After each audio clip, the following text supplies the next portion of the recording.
Միչել խոսենք ձեր նախընտրական ծրագրերից։ Նոր ուժ կուսակցության նախընտրական ծրագրի 7 հիմնական կետերից մեկով խոսք եք տալիս, որ փակելու եք on-line խաղատրերը եւ շահումով խաղերը։ Ասացեք, խնդրեմ, ինչքանով է դա կարևոր խնդիր։ Այսօր Հայաստանի Հանրապետությունում on-line խաղերը վերածվել են իսկական ազգային աղետի։ Նախ տարեկան մի քանի տրիլիոն դրամի չափով խաղադրույք է դրվում, սա արդեն համեմատելի է Հայաստանի Հանրապետության բյուջեի հետ։ Եվ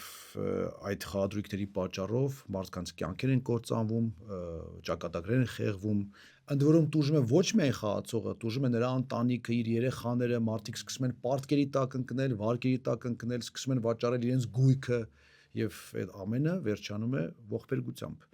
Ընդ որում եթե առաջ մարդ պետք է դուրս գար, գնար գրասենյակ, հա, այդ խաղադրույքը դնելու համար, կարող է ճանապարհին մեկը կանգնեցներ իրեն կամ ամոթ հանք տար, այսօր այդ արգելքները բացարձակ չկա։ Որտեղ նստած ես տանը, խոհանոցում, տրանսպորտում, ուսման վայրում, ամեն տեղից կարող ես դնել խաղադրույք։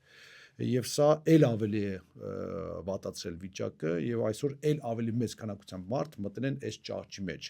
Եվ այսօր առանց չափազանցության սա վերածվել է թմրամիջոցներից կախվածության պես մի բանի, որը օր առաջ պետք է կանգնեցնենք։ Պարզ է,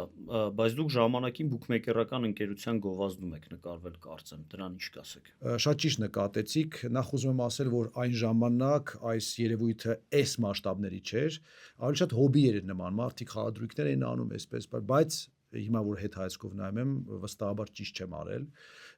եւ մեր թիմը այսօր գտնում է, որ օրենսդրական մակարդակով այս ամեն ինչին պետքա վերջ տալ։